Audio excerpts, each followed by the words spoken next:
Thank you very much, Stefan, for this kind introduction. Thank you also to AUSA for the kind welcome and the invitation, and to the other organizers as well. Very happy to be here and tell you something about what I'm thinking about causal representations and how they relate to world models and digital twins. And starting with a picture that I took yesterday. Who in the room saw the total lunar eclipse yesterday? You can see, I think from here you could see it better than from Germany. And you can also see that I was a little bit late to see it. So I saw it walking home from dinner. So it's especially really nice to be back at ICANN, because I think, if I remember correctly, ICANN was the first machine learning or neural network conference that I attended. Now, of course, I was one of the bad guys at the time, because I had just stopped working on neural networks. So I worked on neural networks before, and then I think my first paper about support vector machines, or one of the first at least, was at ICANN in 1996. And then the next year, we had our first paper about kernel principal component analysis, also at ICANN. So it's always been nice to come back to ICANN, and it's nice to see that this conference is still going. Still going strong for the European research community and beyond. So we all know machine learning is great. We don't have to convince anyone here. So I'll start with a little bit more of a sobering note and just discuss a little bit what's not yet great. And this is an example from an application. It's actually a paper discussing some other paper. So that other paper had trained a neural network to recognize from chest X-ray images pneumothorax. So when one or both of the wings of your lung collapses, and they got very good performance, but later noticed that the system didn't generalize to a test population. So they started, in this follow-up paper, they started to analyze what went wrong. And in particular, they started to analyze where the system looked in order to render a classification decision whether someone has a pneumothorax. And then they noticed that one of the places where it looked was this area here. I don't know if you can recognize it, which is where doctors insert a little tube into the lung to let the liquid flow out if you have a pneumothorax. Now, of course, in the training data set, there was a strong correlation between having this tube inserted and having a pneumothorax, if the picture was taken after the tube insertion. But in the test population, if someone came in and you don't know yet whether they have a pneumothorax, you're not going to insert a tube beforehand. So there was no such correlation. So this correlation was not robust. There was there's no direct. This tube doesn't cause the pneumothorax, so it's correlated with it, but it's not causal for it. And it's an example of what people call a spurious correlation. When that's not robust when moving from one data set to the other one. Now, of course, the history of neural network research is full of this kind of examples. I think we've all seen them, and maybe we have sometimes fallen for this trap, but surely we're better now, and this doesn't happen anymore. For instance, in large language models. So the current scaling paradigm tells us, as long as you scale to large enough models, everything else will work magically.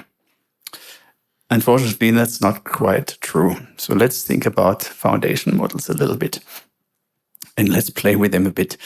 So you've probably seen this picture before. This is what's called the Ebbinghaus illusion. The illusion consists of the fact that these two orange circles are actually the same size, even though this one here looks smaller than this one. I don't know if it works from your distance. Now, imagine, so you might have, if you think about why is this the case, you might have some theories what it's related to. And likewise, if you are a large language model or a multimodal model and you get to see this image, maybe along with some textual description, you might do certain inferences as to what's going on here. So you could infer, for instance, that circles that are surrounded by disks of varying sizes, you should take a close look, that might distort size measurements. Or you could just infer that disks that are orange, that are surrounded by something else, are always the same size. That would be a spurious correlation. That would be stupid. But it seems that something like this is actually exactly what the models do. So if we ask the model in this image which orange circle, actually I should say disk, is larger, and we even tell the model to think hard about it, it comes back with this answer. It's a variant of the Ebbinghaus illusion.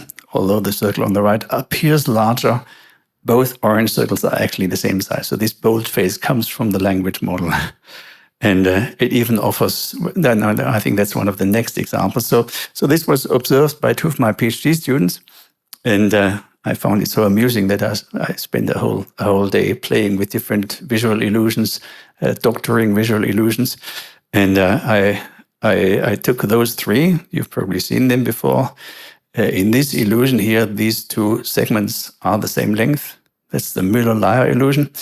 And this is the Zöllner illusion. So the illusion consists of the fact that these lines don't appear parallel, but they are parallel. And here we have the Poggendorf illusion, where this is actually a straight line, but it maybe doesn't look like it. Although in my screen it kind of does. Anyway, let's exaggerate these illusions a little bit. So here we have an extreme version of the Müller-Lyer illusion. But the language model again says this is the Müller-Lyer illusion. They appear different lengths, but they're actually equal in length. And this the same, of course, here with the Poggendorf illusion. It claims this is a straight line, and it asks, would you like me to analyze? And if you say yes, it's actually giving you this picture and just draws a line from here to here. So you feel sorry for the model. And here it says this is an example of the Zöllner illusion. So clearly the models are not yet very good at really understanding what's going on. They're very good at learning correlations, that you can give them that. So we are still not very good with spurious correlations, but spurious correlations are not always a bad thing. So now I will give you the positive twist or the positive spin on pure spurious correlations with the scientific application. And this is an application, I think Stefan already alluded to it, an application from astronomy. So here we have a picture of our galaxy, the Milky Way. This is our approximate position. And the Kepler Space Telescope was or still is orbiting the Sun on an Earth-trailing orbit and has been staring at the same patch of Milky Way for several years. Was staring, at least during the first phase of observations, and it was doing so in order to observe a set of a few 100,000 stars in search of exoplanet transits. So a transit means we are looking at a planetary system from the side, and every so often a planet passes through the line of sight between the star and us. Clearly, this is geometrically not extremely likely, but it's also not that unlikely. So it happens quite a bit. And if we're looking at hundreds, thousands of stars, then there will probably be thousands where such transits are observable. So we're looking at this, if we look at it from the side, then this kind of occlusion or partial occlusion of the star leads to a small dip in the observed brightness of the combined system. And this is the thing that we're looking for, and we're doing it from space because it needs a lot of sensitivity and the brightness change might be quite small. So this is what the Kepler Space Telescope looked like, and this is what the measurements look like. So each of these measurements is a time series over 3 months of brightnesses, each of them for 1 pixel. So this is for adjacent pixels on the CCD. And the light of the star is deliberately smeared out a little bit over multiple pixels, and then those get averaged into one light curve. And what's interesting now is, I mentioned we're looking at several hundreds of thousands of stars. If you take another star and look at the light curves of the pixels corresponding to that other star, they look surprisingly similar. So this light curve looks almost like this one, for instance. Which is puzzling because those stars are light years apart from each other. What do they know of each other? Well, the only thing that they share is they have been measured with the same instrument.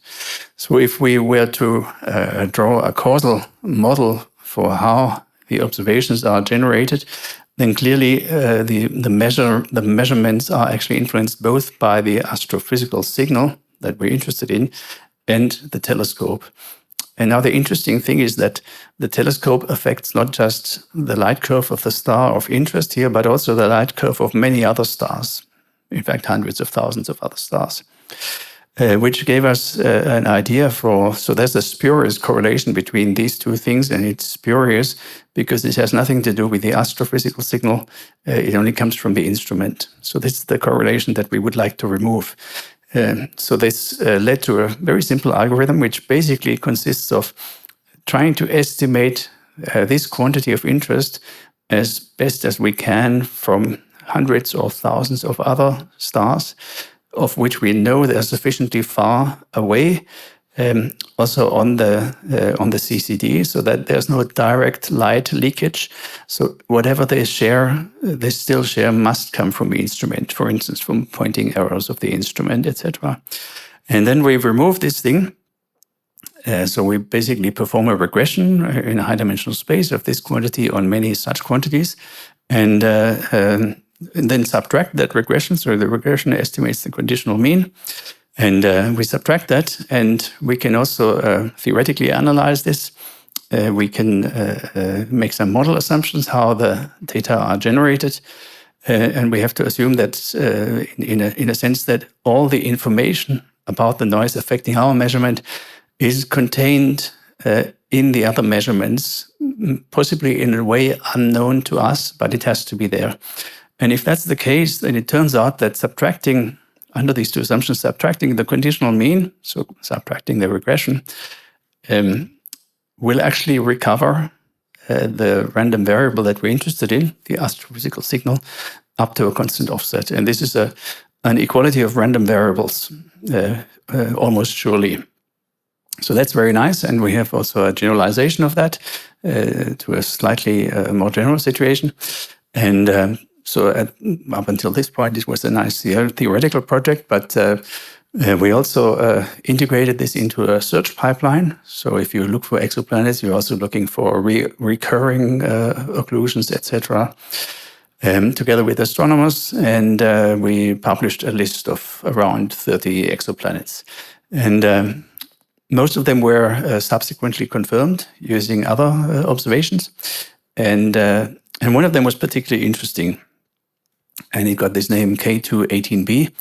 And it was particularly interesting because it was a habitable zone exoplanet. So that means it was orbiting its host star in a distance that in principle would allow for liquid water, so a temperature between 0 and 100 degrees. And that was nice, but I still didn't remember the name of this thing. So I also didn't notice when a few years later I read in the news that people found for the first time water on a potentially habitable exoplanet. But then my collaborator from New York called me and said, this is actually one of our exoplanets. So that was a very lucky coincidence. It led to a big discussion amongst astronomers because some people immediately said that could be habitable. And then others said, no, it's definitely not habitable.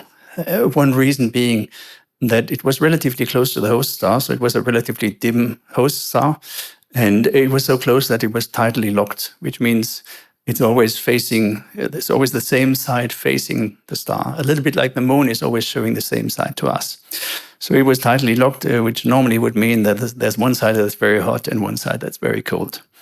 But then it got a little bit more interesting a year later when an astronomy group from Cambridge put forward this idea or theory that this is actually an example of what they then called a Haitian planet. Haitian is a composite of hydrogen and ocean.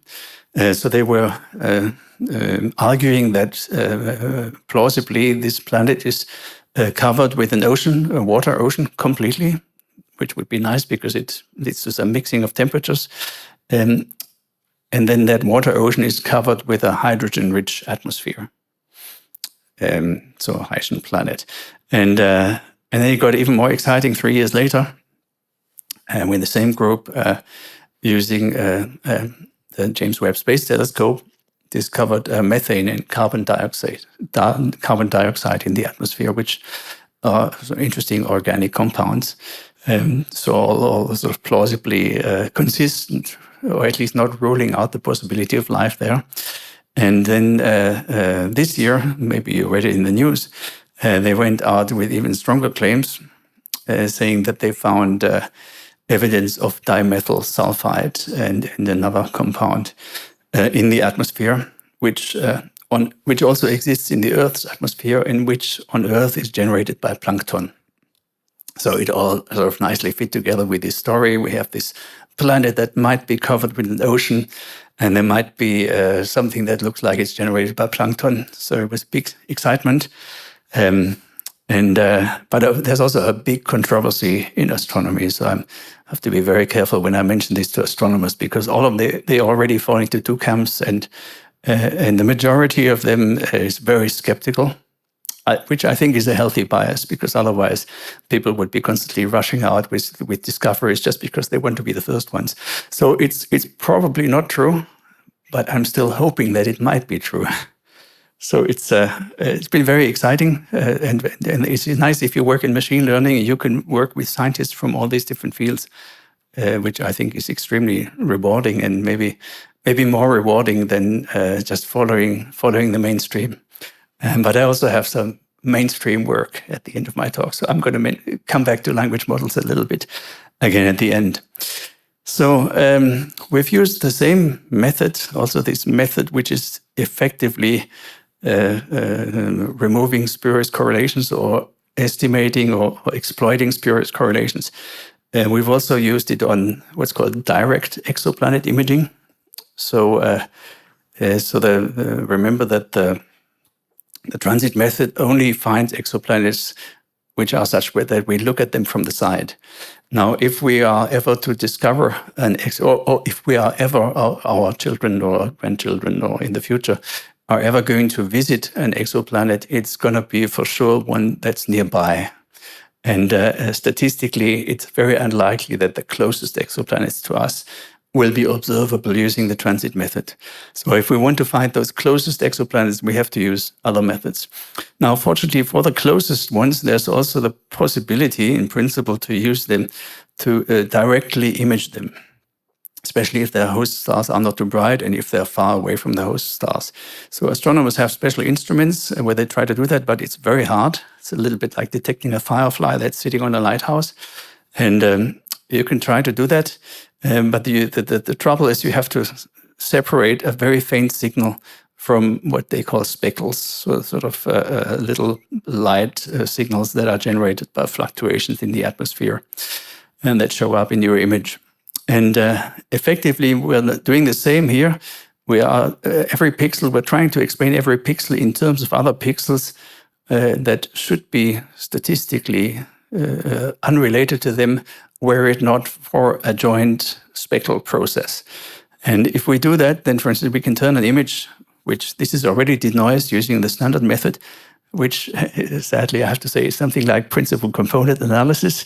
So the standard method leads to this image. We have a method now that leads to an image like this, where in this image here, there's a signal that looks very much like an exoplanet. And the nice thing is, this is an exoplanet. So this was done on archival data, on images taken before people knew that this exoplanet exists. But this is in fact in the right position. So this was found later as an exoplanet.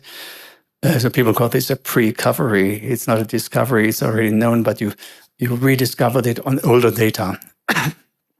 And we have a bunch of other candidates where there are currently follow-up observations going with large ground-based telescopes. So I like astronomy a lot, so I'll use the opportunity to show you another set of applications in astronomy, and that's in a completely different modality, gravitational waves. So you probably heard about gravitational waves. It's the first gravitational waves that we discovered were due to a merger of black holes. This is a famous one, GW 150914. The first event, it was discovered during an engineering run before the telescope was even, or the observatory was even supposed to discover anything. And the signal, so this is how the thing might have looked, well, or could have looked from nearby. It's a simulation. how the two black holes merge and form one heavier black hole. And this first signal was so loud or so energetic that we could have measured it no matter where in the universe it had taken place. And so there's an interesting machine learning problem here, which is what we've been working on in the last 5 years. And that's the following problem. So there's this event somewhere very far away, and then it emits gravitational waves. So whenever large masses are accelerated, they emit, or whenever any mass is accelerated, they emit gravitational waves. Most of them are not measurable, but for large masses and very fast accelerations, we stand a chance of measuring them. And these are masses that are on the order of tens of sun masses, so very heavy stuff. And at the end, just before they're merging into one black hole, they might be orbiting each other, I don't know, 50 or 100 times a second. So it's really heavy and really fast. So they emit gravitational waves. And then we have these instruments that have these arms that are several kilometers long. There's light going back and forth. And as the wave travels through our Earth, it basically changes the length scale, but just a little bit. It changes it on such a distance by a length which is on the order of a fraction of the nucleus of an atom. So it's mind-boggling that physicists have figured out a way how to measure this. And at the end, you get a curve like this. You can also play it as a sound. It sounds like whoop, and then they have merged. And so the frequency gets faster towards the end. And then you're back to the noise level. And what we basically want to do is we want to take this kind of measurement as inputs and then feed it into a neural network and produce as output the physical parameters of interest. Physical parameters of interest means sky position, the masses of the two black holes, the orientation, how they orbited, and the spins. So fortunately, black holes don't have a lot of parameters. There's even something the physicists call the no-hair theorem for black holes. So we want to infer these quantities from these measurements.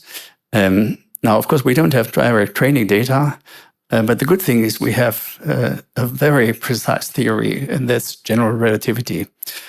So in principle, we can simulate the opposite direction. So given an astrophysical system of two black holes in different positions, etc., we can simulate how a gravitational wave would look. We can even include simulations of the noise of the instrument. We can simulate how it would look for us. And we can generate many such points and then train a neural network on the opposite mapping. And we're actually training it not just on a sort of point estimate, but we train it to estimate the conditional distribution overall, the joint distribution over all physical parameters conditioned on the measurements using something called a normalizing flow. And the nice thing about this is that it's much, much faster than if you do like an expensive probabilistic simulation method like Markov chain Monte Carlo. And that means that in this case, we can produce an output within seconds rather than waiting for a day or something like that. And that's especially important in this other application, which is now becoming very hot in astronomy, and that's binary neutron star mergers. So neutron stars are basically remnants of stars that were not quite heavy enough such that they managed to collapse into a black hole. So in the neutron star case, they just collapse into basically one big nucleus where all the mass of the star is sort of packed together as neutrons into a nucleus. And sometimes two neutron stars orbit each other, and then they gradually release energy because they're masses that are orbiting. And eventually they might collapse or they might collide and then either form temporarily a heavier neutron star or very often a black hole, because then they're past the mass threshold. And this event, you just saw the video, is called a kilonova. And it's a very interesting astronomical phenomenon. People now believe that most of the heavy stuff here, most of the gold that we have on Earth, for instance, or uranium or palladium, comes from kilonova events somewhere in the history of the universe. So this is quite fascinating. And what's very interesting is that if you are able to estimate the gravitational, these parameters of these gravitational wave events, fast gravitational wave events from binary neutron star mergers, if you can estimate those parameters fast, in particular the sky position, then you can in principle point an optical telescope and watch things live. And in this last paper, we have developed such a method, which we estimate that with the next, so it can, it works already on the current measurements, and on future measurements with the next generation of detectors, it should actually work well enough that we can estimate the sky position even before the merger has taken place. So then we can watch this live, which would be great for astronomers. Yeah, so by the way, I said neutron stars emit light. They don't emit light because of nuclear fusion, which our star does, because there's nothing left to fuse. It's all one big nucleus. So they have other processes for emitting light, which is actually quite fascinating. So maybe just very quickly, there are a few, because they are nice pictures, and should also be some aesthetic element in the talk. So we've also worked on these image processing problems from total solar eclipses. I don't know who has seen a total solar eclipse in this room in their lives. Okay, so maybe 10%. So all the others, you should go and see the next one, which is going to happen in Spain next year. It's a potentially life-changing experience, and it's the most, they call it the black sun, because there's such a big contrast between the bright corona and the dark, the moon. Maybe the biggest contrast you can see anywhere in naturally occurring in the world. And the images don't do it justice. And one of the reasons is that the local contrasts is actually, or the local dynamic range differences that you can image is actually not limited by the sensors, because you can do multiple exposures. It's limited by the optics and by optical glare. So in this application, we developed methods to remove this optical glare by basically doing a deconvolution of the whole image. So a deconvolution with kernels that are the size of the image.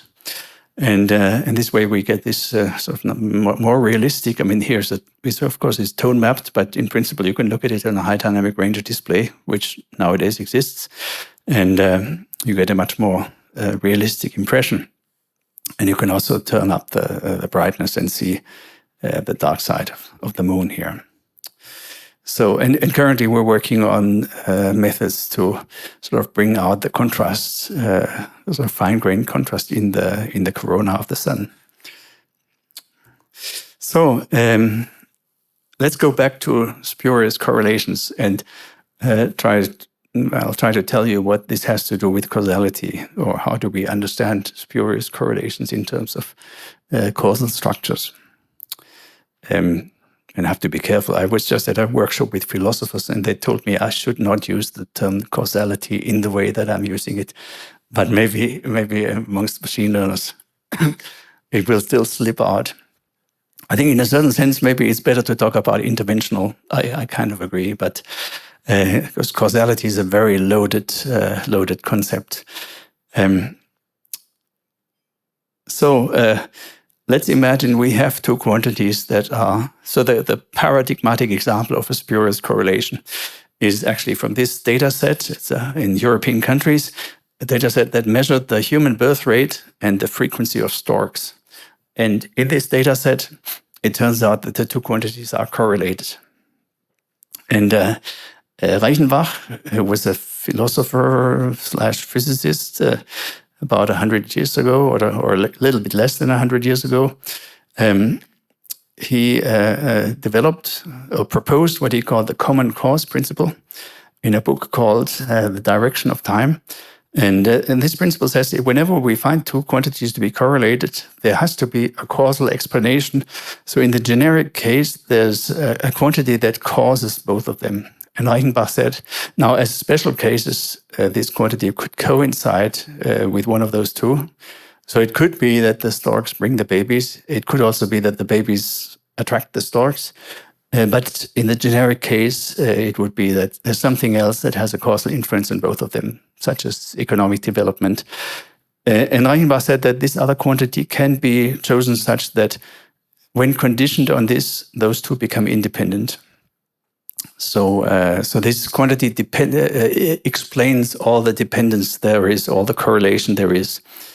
And now, if we think about it from the point of view of machine learning, we could certainly train a machine learning system to predict the human birth rate from the frequency of storks using this data set. We would do a reasonable job, not great, but this model would have several weaknesses.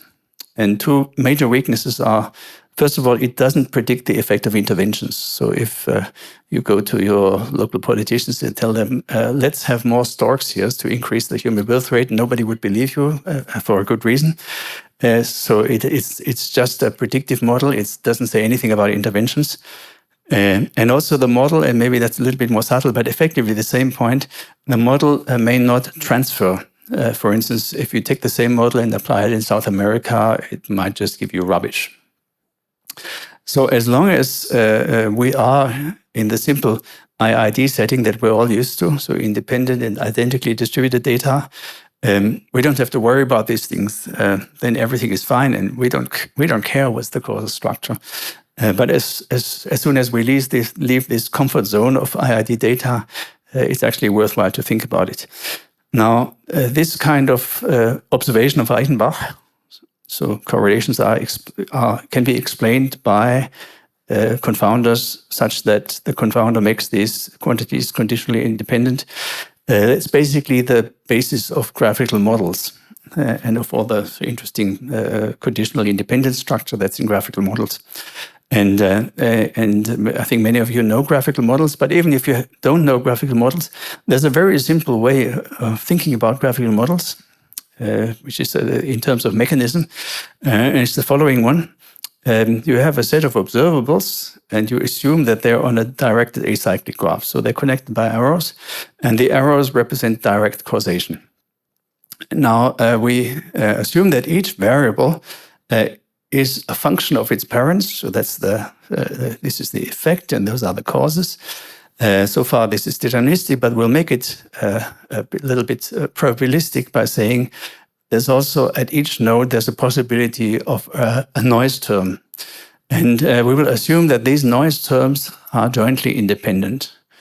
Why do we assume this? Well, if there were two noise terms that were dependent, we would go back to Reichenbach and say, actually, there's a confounder that has to explain these dependencies. So we would have to make the model a bit bigger to include that. So assuming that the noises are independent is sometimes called causal sufficiency. So the model is sort of causally large enough that all the interesting causality is going on inside the model. And from outside, you only have these independent noises. Now, it turns out that this directly implies that the joint distribution over the observables can be written as a product of conditionals, one conditional for each observable. And the nice thing is that this only condition on the parents. So it has this very sparse structure in terms of relatively low dimensional objects here. That's nice. And the other interesting thing is that these random variables, the observables, while the noises were independent, the observables have a certain dependent structure, and the dependent structure is a footprint of what's in the graph. So as these noises, these initially independent noises spread through the graph, they pick up information about the topology of the graph. And some of this information can be tested using conditional independence tests. And those then tell you something about the graph. They usually don't let you identify a unique graph, but they tell you something. This is called the causal Markov condition. Now, you can sometimes perform conditional independence tests. This is a conditional independence statement. And you can do that based on observational data to constrain what kind of causal models are consistent with your model or with your observations. But unfortunately, conditional independence tests always needs at least three variables. And when we started to think about this, we thought, surely there must be something to be done about just two variables. From a sort of point of view of a physicist, it looks like it should be the simplest case. And it turns out, actually, there's a second type of information that classically was not considered. And namely, that information is that as the noises spread through the graph, not only do they pick up information about how the graph looks, they also pick up information about how these functions look. So as a noise, sort of if a simple noise gets fed through a complicated function, it looks more complicated afterwards. And in order to exploit that, we have to make another assumption, and that's an assumption that we call independence of mechanisms, where a mechanism could be a mechanism in the generic case is something like this. But it could also be a case where there's no parents, and then the mechanism is just an input distribution. So just as a quick summary, this is the causal factorization that we get. This is essentially due to the fact that the noises are independent. Now we're going to postulate that these quantities are independent from each other in the sense that we can change one and that change doesn't affect the other ones. And also in the sense that knowledge of one of them doesn't tell us anything about the other ones. And we sometimes use this principle to motivate what we call sparse mechanism shift. And the sparse mechanism shift basically says, so if you look at this distribution can change in many ways. So let's say there's a change between training and test. Now, if there's a general change, there's just nothing you can say about the tests. That's why we usually make the IID assumption. But if we imagine that our training and our test distribution have the same kind of factorization, then it would be reasonable to assume that if it's a naturally occurring shift, that most of these terms remain invariant and only some of them, only a small number changes. So that would be a weak generalization of the standard IID assumption. And we sometimes also use this. Now, a motivation of the independence assumption here from vision is the following. So let's just remind ourselves. So the independence assumption says that the causal generative process, so this process, we think of a causal generative process that generates a joint observed distribution in terms of mechanisms. So the causal generative process is composed of autonomous modules that do not inform or influence each other. Now, as a very special case, if with just two variables, albeit two high-dimensional variables, would be the perceptual process. So if we see something, it's both influenced by what's out there in the world and our perceptual process, so how the world affects what we see. We write this as this conditional. And I'm going to argue that in the generic case, our visual system assumes that this perceptual process is independent of what's out there in the world. And one way to motivate or to explain this is to look at the case where the independence is violated. So if, for instance, if we look at this object, which is called a Boucher chair, and obviously it's not a chair, it's two objects. But if we look at it from a very specific vantage point, looking through this hole, which means we are now coupling our perceptual process to the thing that we're looking at. So this independence is now violated. If we look through this hole, then we see this, which looks like a chair, which isn't there. So perception has failed. Okay, so maybe I'm going to skip this. So I was happy to be able to show this slide here because actually the first author of the paper is in the room and is from Lithuania, who was at the time a student in our lab, Povilas Daniusis. And so here we looked at a very simple case, two variables. Let's say X is the cause, Y is the effect. So we go in with some kind of mechanism that generates the cause, generates X. Then we apply a mechanism, which in this case is actually trivial in the sense that it has no noise. So it's, you could say, if there's no noise, then a conditional of effect given cause just degenerates into a function that maps the cause into an effect. So you start with a generic mechanism generating the cause. You apply this mechanism, and then what you get is an output distribution over the effect. Now, what's interesting, just from the way probabilities transform, we see wherever the mechanism was flat, the output density will be high. So that means the effect distribution carries a footprint of the mechanism that the noise got propagated through. And it turns out we can formalize this if we postulate a certain measure of independence between this input mechanism and the mechanism mapping the cause to the effect. Then it turns out that the same independence measure for the backward direction will be larger. So if it's 0 in the forward direction, it's strictly positive in the backward direction. So I don't go into details, but I think that was a nice, very simple mathematical motivation of this general idea. And I think I'm also going to skip over this. There's a very simple application to physics to this problem of the thermodynamic error of time. Maybe I can just illustrate it in this image here. So here the idea is we have a beam of particles or photons shining at a non-trivial object. So our beam is the cause. Now the object scatters these particles, and we think of this scattering process, including the shape of the object, as the mechanism. And clearly, the light that then flies out contains information about the object. That's exactly how vision works. We look at photons and they contain information about the object where they got scattered. And of course, then, so somehow it looks funny that the effect, so the outgoing light contains information about the object, but the ingoing light doesn't, because we know microscopically the time evolution is reversible. But of course, this asymmetry comes from a type of independence assumption, which I've kind of swept under the rug. But if we were more explicit about it, then we have to assume that this ingoing beam of light contains no information about the object. Because imagine we take the outgoing light, suppose we let this scattering happen, and now we stop time and turn around every photon. So we take these guys, turn them around, and say, now this is the light that we're going to shine at the object. Then the reflection would actually be this parallel unstructured light, no information about the object. So the asymmetry comes from a type of independence assumption between the mechanism that prepares the cause and the mechanism of effect given cause.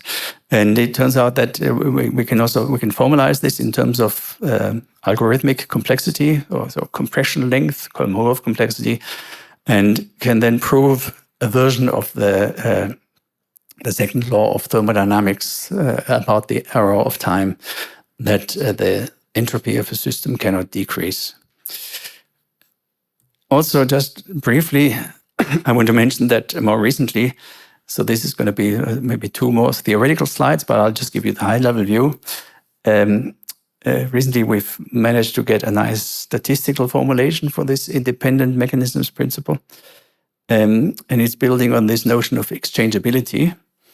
And the bottom line of this is, so maybe don't look at the slide yet, the bottom line is that if we have exchangeable data, so that's more general than IID data, and more specifically, we have exchangeable non-IID data. So that's also one weak violation of IID data. Exchangeable means that the order of the data points does not matter, which is certainly the case for IID data. But it turns out this is more general than IID data. So if we have this kind of data and we have an assumption of independent causal mechanisms, so we are now considering a setting where we will have X's and Y's, then it turns out that even if we have only observational data, we can already identify causal structure from it.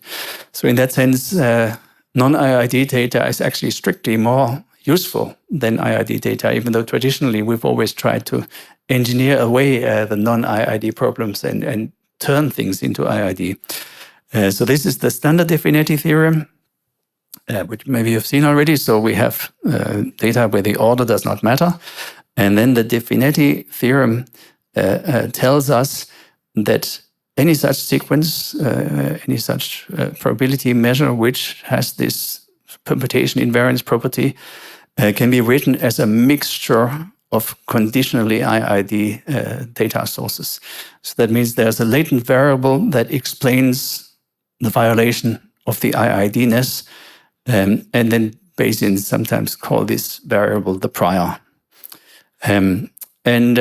So we generalize this to pairs of variables of cause and effect, and then we get a factorization into a shared causal structure that corresponds to X causing Y. So, and here the independence of the mechanisms reduces to a statistical independence between these definitely latent variables. So maybe for the people who are theoretically inclined, it's a pointer at this literature. And it turns out it has interesting implications also for causal effect estimation and for representation learning. Now, I will go more high level again and maybe say a few things about representation learning. So I told you that it's a good thing to remove spurious correlations or to model spurious correlations and understand them, and also to build causal models of systems. And now I will try to argue that actually it's good in general for AI to think about the causal structure of representations.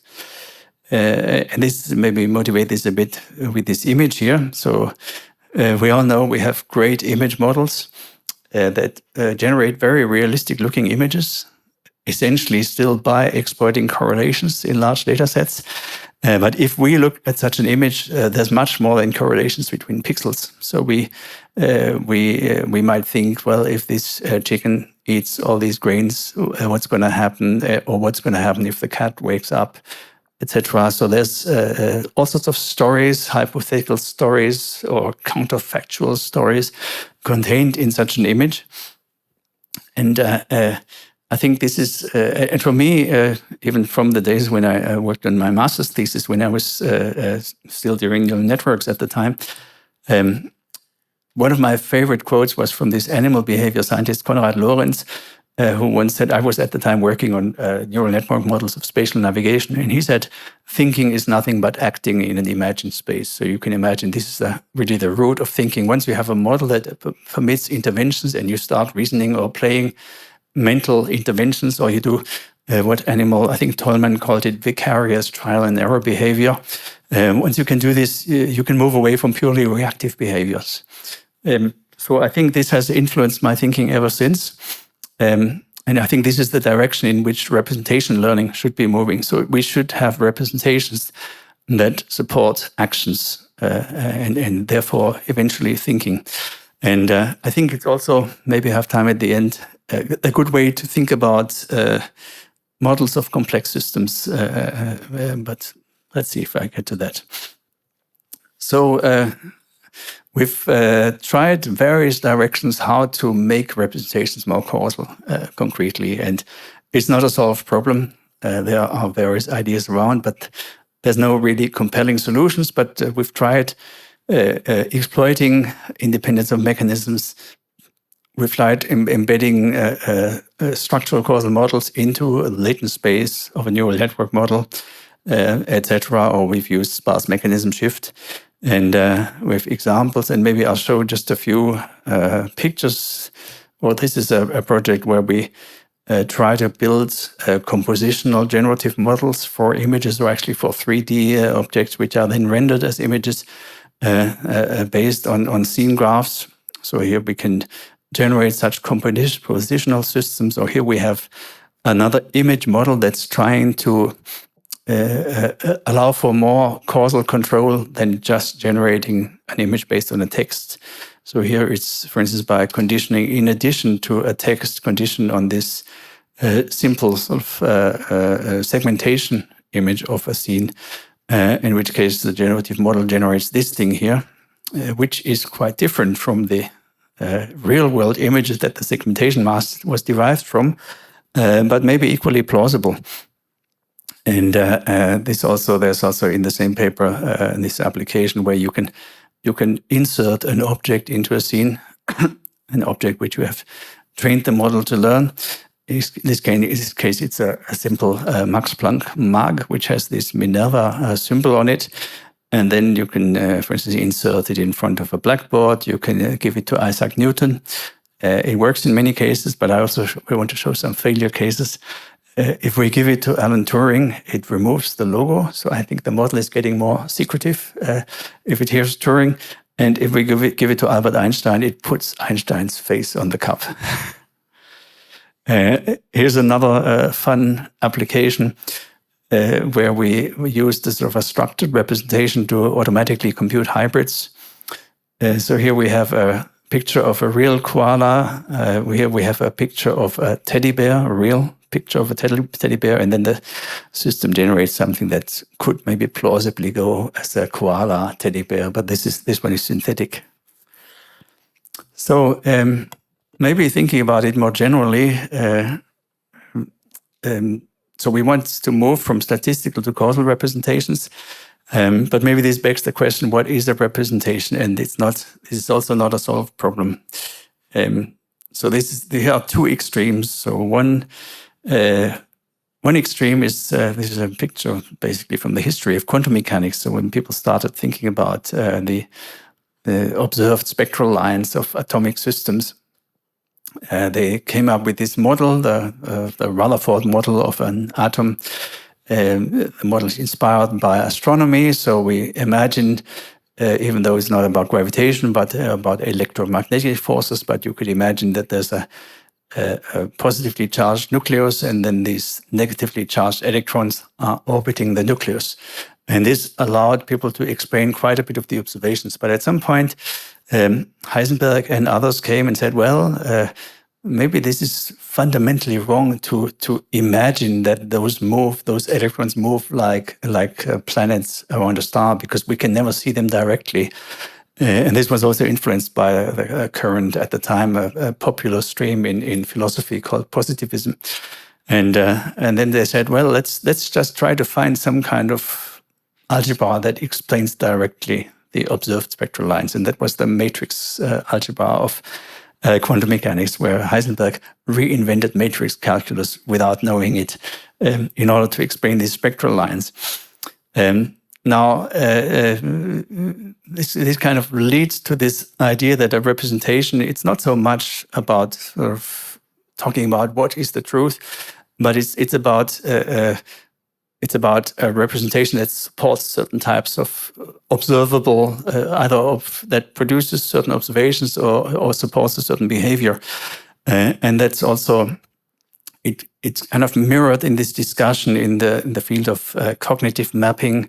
I remember when I was working on that field, there was a lot of debates about whether animals can have cognitive maps or whether they just produce behavior, and it doesn't make sense to talk about maps.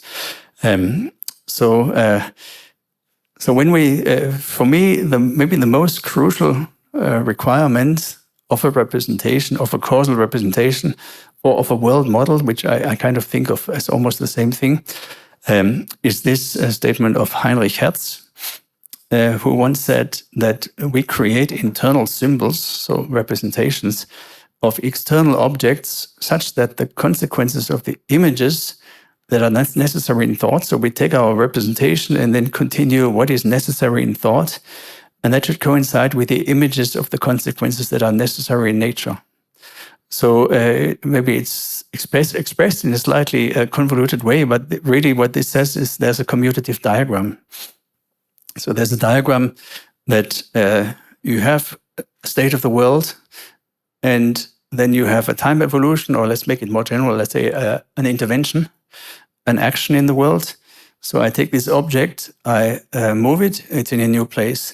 And what this diagram says, that if I first perceive the object, and now I close my eyes and I move it in thought, and now I open my eyes again, and then I get to the same point. So there's a consistency. I'm not surprised where the object now is. And I think this is an interesting principle. It requires both a representation of the objects out there, or it requires processing a representation of our perceptions, and a representation of our actions also, which I think is neurobiologically not unplausible, because we have these efference copies that, so basically the information that goes to the motor neurons is also fed back to the brain. And if we move our eyes, this is very much necessary. Otherwise, we would go crazy every time we do a saccade to a new position. So, so we've got these two instantiations. One is the world models.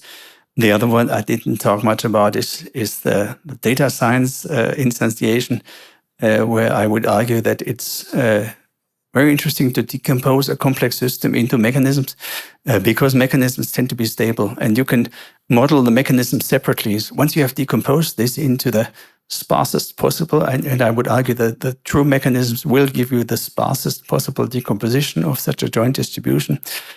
Once you've done that, it also frees you from the necessity of getting joint observations from this potentially high-dimensional object, because all these guys are lower dimensional. And you can even model them using different methods. You can model some of them using machine learning, others using simulations, or you could just transfer them from other studies if you believe they're robust. And we've done this, we've followed this kind of paradigm in one paper that we did to model the Israeli COVID-19 data of vaccinations and severe cases, etc. And once you do that, you can use such a model also to ask causal questions or counterfactual questions. You could ask, what would have happened in Israel if the risk profile of COVID-19 had been instead identical to the one of the Spanish influenza, which was more dangerous for younger people? Or what would have happened if we had used a different vaccine allocation strategy? So maybe I can use 2 or 3 more minutes for a few last thoughts coming back to large language models. And this is building on a paper, a non-technical paper that I wrote with Léon Boutou, which is a little bit inspired by some short stories of the Argentinian writer Borges. In particular, there's a story about the Library of Babel, which is an infinitely large library. And this inspired us to postulate this thing that we call the perfect language model, or the fiction machine. And the fiction machine is like an ideal language model. So you imagine to build this, you need a collection of all sensible texts. So of course, that's an infinite collection. And then you print a few words of sensible text on a tape. We call this a prompt.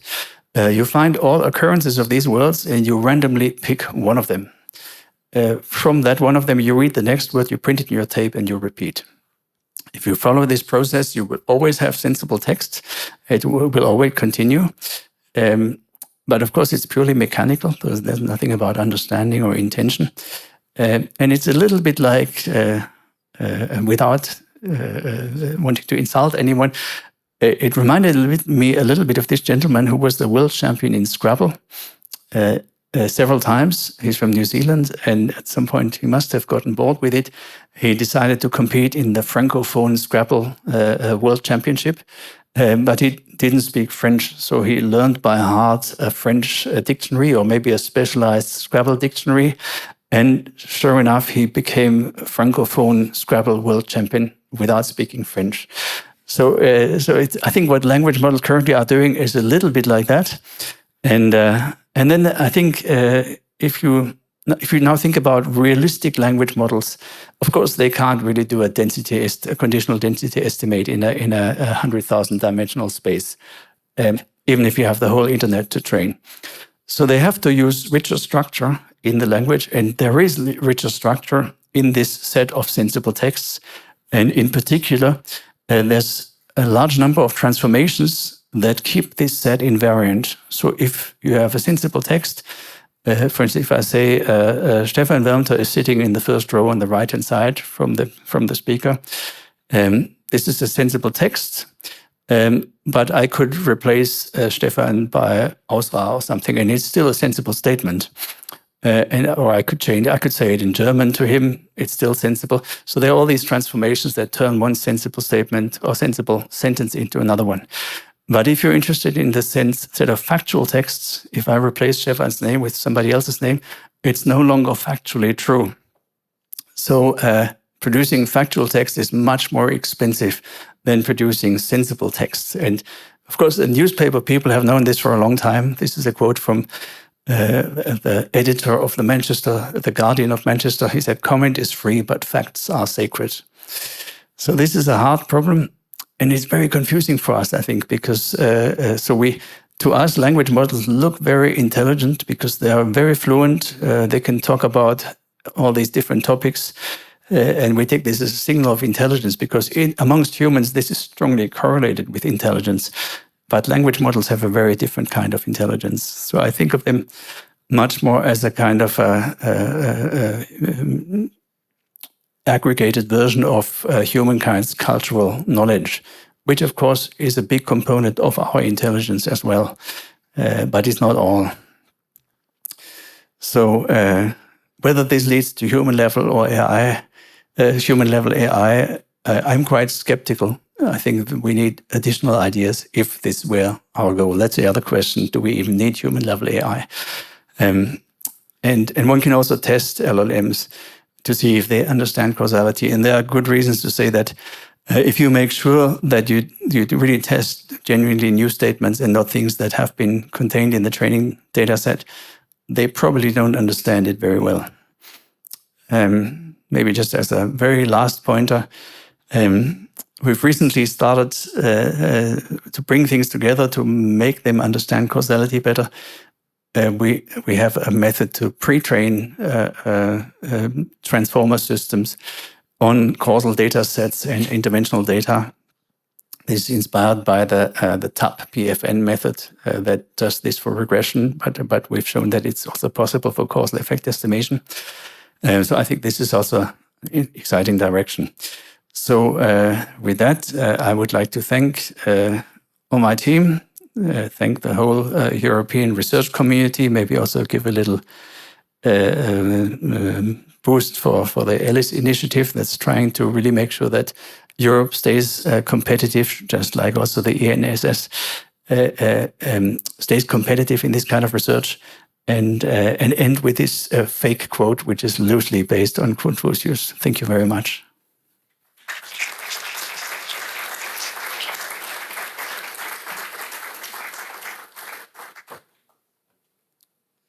So I think we have some time. We can take a few questions. If anybody wants to step forward as well.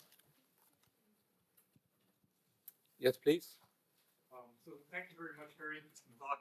I just wanted to ask about the usefulness of intelligence in general. I mean, you have talked about these LLMs basically just capturing some correlations and then generating some data which matches the distribution maybe. And we as humans, we do things different. But based in the realm of science fiction, for example, you could imagine biology or biological creatures that are not too intelligent, but I mean, they do things that make sense for their environment in terms of correlations, and they might be very fit. They might evolutionarily be very, very fit. Is there anything interesting to be said about that? Thank you. Yeah, I think you're hitting on a very good point there. I think of course, intelligence as a concept for us is very much biased towards human intelligence. But if we were ever to meet other forms of intelligent life, maybe they would look very stupid to us and we would look very stupid to them because we have evolved in very different niches. We have to solve very different problems. And I think it's quite preposterous that we assume that that computers should be built to mimic human intelligence. Maybe if we want to be able to talk to them, if we use them as psychotherapists, which probably one should not be doing. So there might be applications where you want them to be similar to human intelligence.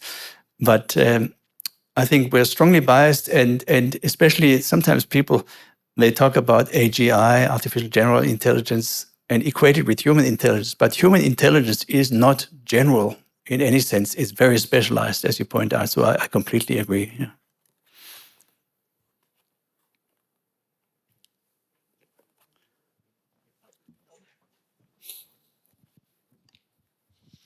Thank you very much for interesting talk. So we criticized LLMs reasonably by just learning correlations. There is a trend towards multimodal LLMs. We're trying to still learn correlation across modalities, which with the goal to eventually perhaps provide deeper understanding for these models. So do you see still some limitations in this approach that sort of prevent these multimodal LLMs from truly learning causal effects? Yeah, so I think it's possible that this will lead to progress. So if you think about, in a way, so when I talked about this commutative diagram in our perceptions in Helmholtz, this is really driven by the question of why is it possible that we form an image of the world in our heads that looks like it's really out there? Whereas I think we know it's all just about spikes going on in our brain. The spikes actually don't even tell us whether they come from outside or they're internally generated. So it's amazing that we can construct this illusion of a world and that it looks, and we can communicate to others about it, and it looks like we have similar views of the world. So it looks very plausible that there's a kind of a structural similarity between our reconstruction and what's out there in the world. And of course, that's a problem that psychologists have thought about. And so I have focused very much on one dimension that I would call the pragmatic dimension. So that means you perform certain actions and it looks like your model is consistent with the effects of these actions, etc.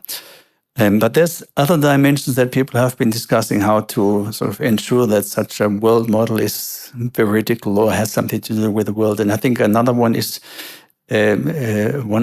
about combining multiple modalities. So if you can combine them and they're consistent with each other, I think that also brings you closer to a sensible world model. And I think maybe there's a chance that LLMs that are multimodal can move us in this direction.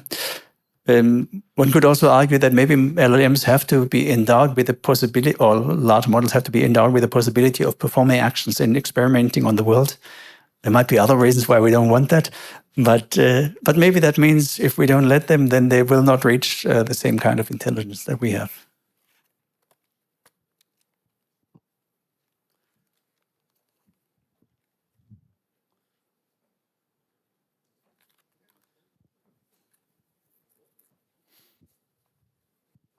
So thank you for the nice talk. So when you say that LLMs are not going to lead to human level intelligence, what's your best guess? Do you have any favorite concept at the moment? Can you see anything where you say that might lead there?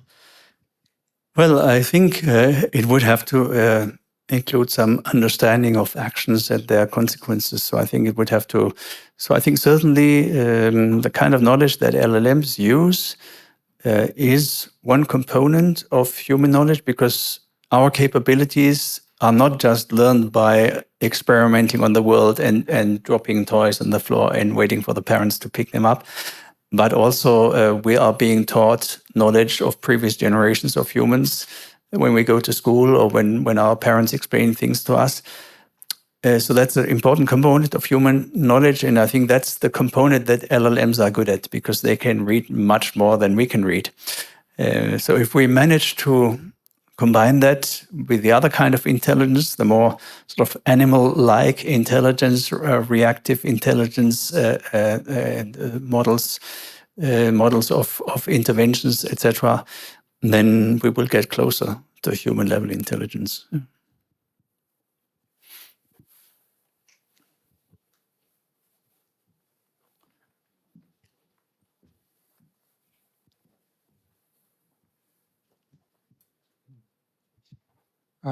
Of course, Claudius Groß, Frankfurt.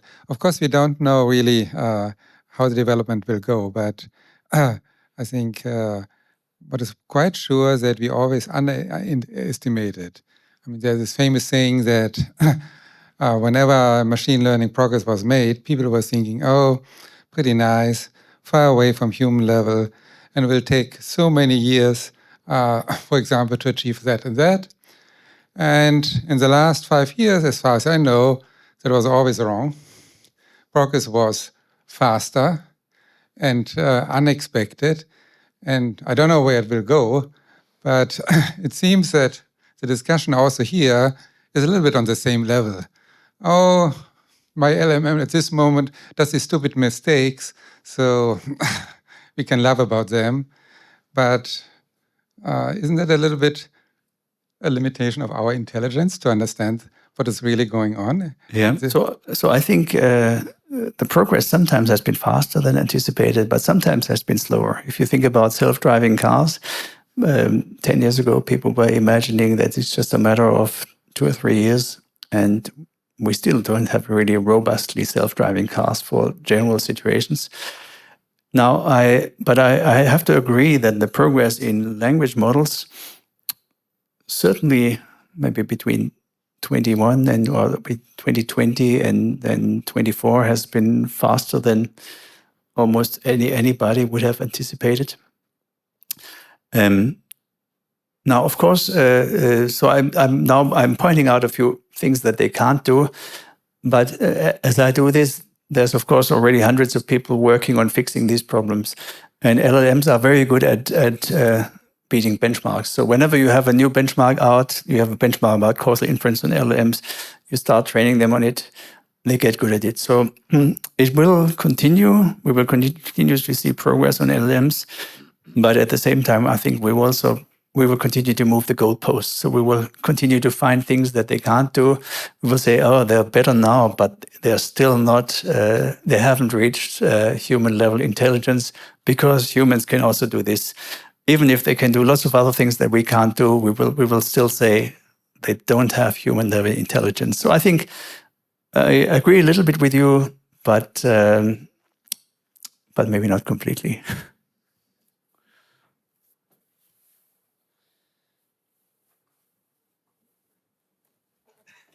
If I may, so thank you for your talk. You said the world model is equivalent to representation. Actually, I think you said causal representation, but you put representation to a large degree in the center of some of your thoughts. When you go back to the cognitive mind, to cognition of the human, of course, there is a large history of representation in philosophy, but also in neuroscience. You listed some of in the references that you made reference to: hippocampus, grid cells, place cells, etc. In this type of areas, memory and sensory areas, there it's evident, trivially evident. But if we go to the causal process, to the cognitive process, in cognitive neuroscience, the process of cognition is more and more interpreted to be about prediction, the predictive mind. Do we need representation for prediction? If cognition is a predictive process, of course we react to inputs. It's complex systems, time evolving, space-time. But do we need representation? To some degree, yes, I already said this, but as you put it very central in your thinking. And I admit you said causal representation, but the examples you gave were not necessarily causal representation. The examples you gave were standard examples from 200 years of neuroscience.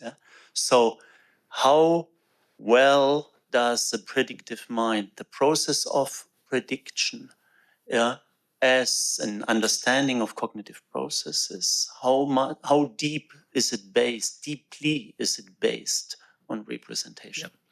So, very interesting question. So I think I do believe that we need representation for prediction in the following sense. If you imagine you want to play some situation through in your mind, let's say I see this room and now I want to imagine what would it look like if you were to get up and sit on the other chair next to you. Then I can close my eyes and I can kind of imagine something. I don't imagine it in a photorealistic way. And if I had to, so first of all, I believe we have to be able to imagine this kind of situations for our thinking or mental behavior. So for our mental model of planning behavior, analyzing, weighing different options against each other, we have to be able to do something like this. But it would not be feasible and it would not be sensible to do this at the level of the full visual data. So it makes sense to do this at some level of abstraction. And one can argue about sort of how fine or causally grained this level is. but I would think of this level as a representation. So you could even say a representation. So I talked about why representations have to support the notion of intervention, but representation, in addition, have this property that they can make the prediction problem much easier, because in a sort of high-level representation of this room, it's much easier for me to imagine what happens when you move the chair. So I think it actually fits very well together with this idea of the predictive mind, because if you have such a model, you have to be able, and you want to do the Konrad Lorenz thing of acting in an imagined space, you have to be able to predict the effects of your actions in the imagined space. And that means that representation has to be useful also for predictions. It has to simplify predictions, has to simplify the analysis of actions, etc., or it has to bring them to the right level that's compatible with our human capacity, with our mental capacities.